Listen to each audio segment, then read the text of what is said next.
ಕರ್ಕೊಂಡು ಬಂದಿರ್ತಾರ ದೇವ್ರ ಮನೆಗೆ ಹೋಗ್ಬೇಡ ಸ್ನಾನ ಮಾಡಿ ಹೋಗ್ಬೇಕು ಹೇಳ್ತಾರೆ ಇದಕ್ಕಪ್ಪ ಕಾಲು ನೀರು ಹಾಕೊಂಡು ಹೋಗಿ ಹೇಳ್ತಾರೆ ಹಿಂಗೆ ಯಾಕೆ ಹೇಳ್ತಪ್ಪ ಅಂದ್ರೆ ಒಳಗೆ ಪವಿತ್ರ ದೇವತನ ಆ ಪವಿತ್ರ ದೇವರಂತ ಹೋದಾಗ ನಾವು ಪವಿತ್ರವಾಗಿ ಶುದ್ಧವಾಗಿ ಹೋಗ್ಬೇಕು ದೇವ್ರಿಗೆ ಏನು ಗೊತ್ತಿಲ್ಲ ನೀವು ಮಂತ್ರ ಸಿದ್ಧತೆ ಬೇಕು ಏನಂದ್ರೆ ಪೂಜೆಗೆ ಹೂವಿನ ತಂದಿರಲು ಪತ್ತಿ ತಂದಿರಲು ನೈವೇದ್ಯಕ್ಕೆ ಹೋಳಿಗೆ ಹುಟ್ಟಿ ತಂದಿರಲು ಅದು ದೇವರ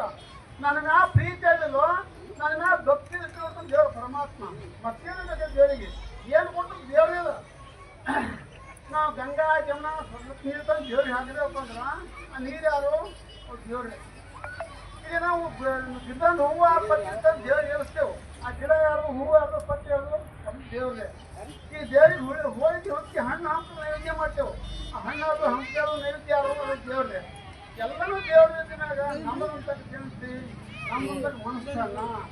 ನಮ್ದಾಗ ಭಾವನೆಗಳು ನಾವು ಸ್ವೀಕಾರ ಮಾಡಿದ್ರೆ ಪರಮಾತ್ಮ ದೇವ್ರ ಹೊರತಾಗಿ ಮಾಡ್ತಾರೆ ಅರ್ಪಣೆ ಮಾಡ್ತಾ ಹೊರತಾಗಿ ದೇವ್ರಿಗೆ ಪದಾರ್ಥ ಬೇಕಿಲ್ಲ ಮತ್ತು ಇನ್ನೊಂದು ನಮ್ಮ ದೇವ್ರ ಕಷ್ಟ ಕೊಡ್ತಾರೆ ನಮ್ಮ ದೇವ್ರ ಕೇಳ್ತಾರೆ ನಮ್ಮ ದೇವ್ರ ಕಷ್ಟ ಕೊಡ್ತಾನೆ ದೇವ್ರು ಯಾಕೆ ಕಷ್ಟ ಕೊಡ್ತಾನಪ್ಪ ಅಂದ್ರೆ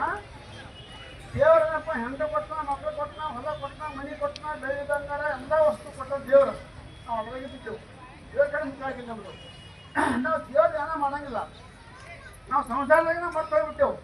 ಆ ಸಂಸಾರದ ಮತ್ತೆ ಸಂಬಂಧ ಆ ಪರಮಾತ್ಮ ಏನು ಮಾಡ್ತಾನ ನೀನು ಕಷ್ಟ ಕೊಡ್ತಾನ ಕಷ್ಟ ಕೊಟ್ಟರೆ ದೇವ್ರ ಧ್ಯಾನ ಮಾಡ್ತೇವೆ ನಾವು ಸುಖ ಕೊಟ್ಟರೆ ದೇವ್ರ ಧ್ಯಾನ ಕಮ್ಮಿ ಮಾಡ್ತೇವೆ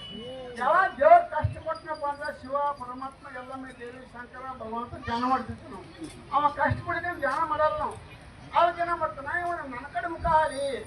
ಇವ್ರ ಭಕ್ತರು ನನ್ನ ಕಡೆ ಮುಖ ಬರಲಿ ಈ ಸಂಸಾರನ ಮರ್ತು ಬಿಟ್ಟಾರ